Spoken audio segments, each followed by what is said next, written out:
Hi students, today I would like to brief up the first lesson of the first flight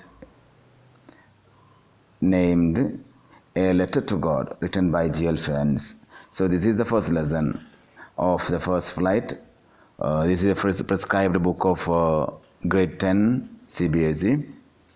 So the lesson A Letter to God gives a great message that faith and belief in anything has an invisible, innumerable power to materialize or accomplish one's aim. In the story, the protagonist is Linjo. He's a hardworking farmer who solely depends upon his yearly harvest to look after his family. This year also Linjo expects good money out of his corn crops. So he farms or cultivates corn, and now when the story begins, Linjo was waiting for a shower or a mild rain so that these mild rain may nourish his corn crops. So he would get a good harvest this year also when he gets a good rain now. As he expected, it rained, but soon this rain changed into a hailstorm.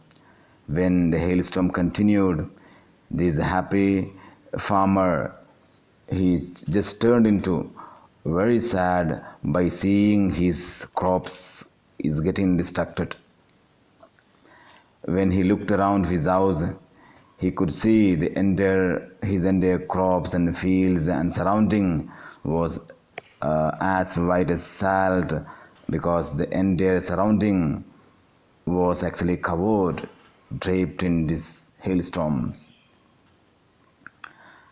The farmer was very disappointed as the hailstorm had ruined destructed his entire crop, and now he and his family will have to starve this year entirely, and he was very disappointed. Finally, he got an idea. Since he is a great believer in God, he had a strong faith in God, so he decided to write a letter to God asking for 100 pesos. Pesos is actually a Latin American currency where the story was set. In this area, the story was set. After writing a letter to God, directly he addressed his letter to God, in which he just asked 100 pesos, and he posted the letter in the post office. The postman noticed this strange letter which was addressed to God. He just gave this letter to postmaster. This postmaster, initially he had laughed at this content. He felt fun because he directly wrote a letter to God asking for 100 pesos. He felt really fun in the very beginning, but later, soon, he became so serious, and he thought not to shake off the faith of Linjo. So the postmaster just decided to contribute a good part of his salary, and he also decided to ask money from his colleagues and friends so that he can collect 100 pesos. But eventually this postmaster could collect only 70 pesos. So there was no any other option but to send the 70 pesos to Linjo, and he sent back this money to Linjo. The farmer was very happy when he received this money, and when he counted, he was very disappointed and he got angry because he got only 70 pesos. And he doubted that God would not cheat or would not have mistaken while giving the money or while counting. So God is justice always. He won't cheat anyone. So he thought the money might have been taken. The rest of the money, 30 pesos, might have been taken by the employees of the post office, and they are very crooked fellows, and they are the thieves. Linjo suspected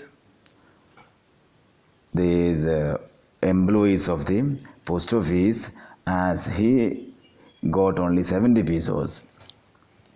So now he desired to write another letter, asking God to send him directly, as the men in post office are really very bad people.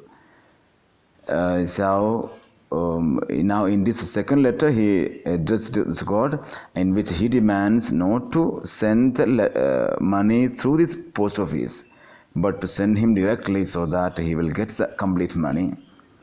So finally, what we understand, the story ends, what we understand, strong faith and belief in God. Because according to this Lenjo, he had a strong belief and faith in God. So strong faith or belief in anything will help us materialize our intention. That has happened in the case of Lenjo also. Now I would like to give you the highlights of the lesson, a letter to God. Linzo's crops had failed that year, and he had only a single hope, that is, asking for help to God directly. So he wrote a letter to God. In his letter he said, "My God, my crops have failed this year and my family is going to starve. I need some money, at least 100 pesos." At the post office, the postman saw such a strange letter and brought it into the attention of postmaster. Postmaster was really a very sympathetic man. He could understand a man like Lenjo. Postmaster observed that faith of Lenjo was strong as tiles, so he decided to send an amount of 100 pesos to the poor farmer.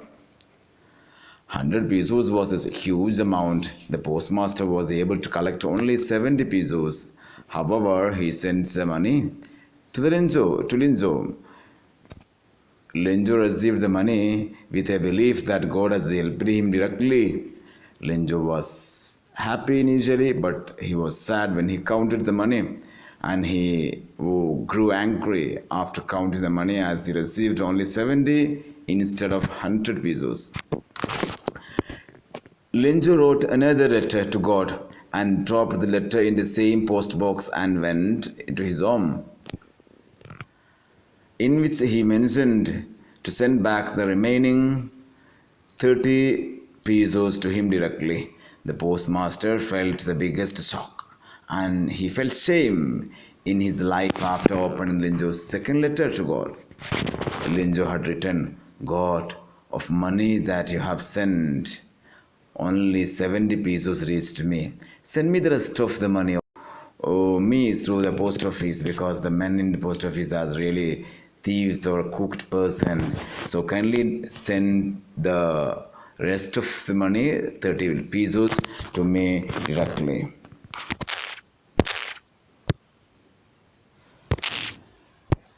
And now we have to learn the new words of the lesson. Learning new words are very important while learning a language, because building vocabulary just enrich your language. So we too have to learn all new words of the lesson. First, crust. New words. Let me learn crust. Crust means top of something, or the highest part of something. So here we can understand the farmer Lenjo, who lived in the crest of a low hill. So he could see from his house the whole his crops he can see, since he lives in the crest of a low hill. Crest means top of a low hill, top. Dotted with. Dotted means scattered over an area. Dotted with. So when we construct these words into sentence, for example, Anu bought 1 kilo apple, but it fell from her hand and just scattered around her, and she was sad. Okay, so scattered around is the meaning of dotted. Drape means to cover. So when we construct this into sentence, when we use in sentence, drape, A girl who draped her face with a veil. A girl who draped her face with a veil. Next one, predict. Predict, foretell about the future. Predict about the future. Okay. And locusts. A locust is a type of group of insects. That insects fly in groups, which destructs the crops. That types of insects are called locusts. Next one, solitary. Solitary means lonely, single. Now, most of you may feel loneliness, solitary, since it is shut down because of the coronavirus impact. Next one, upset. Upset means disturbed. Upset means disturbed. You may be disturbed also now because you can't see your friends now because of this situation now. Conscience. Conscience. Next one, a conscience. Conscience means an inner sense of right or wrong. Conscience. Peso is actually a currency found in Latin American countries. Amiable means very friendly and pleasant manner. So when we construct this into sentence, you have to be very amiable with your family members and friends always. Next one, correspondence. It is actually an act of writing a letter or just giving directly information through letter or anything. Contentment. Contentment means contentment, satisfaction. You are happy. The farmer Lenjo was actually happy initially when a shower of rain started, but when it soon changed into a hailstorm, he became sad. So contentment means satisfaction. And crooks. Crooks means dishonest persons. Dishonest persons means not good people. So crooks here, he felt the people or employees of the post office were actually dishonest in the view of Linjo, since he believed that the people in post office might have taken his rest of 30 pesos. Okay, that's all the new words of this lesson. Thank you.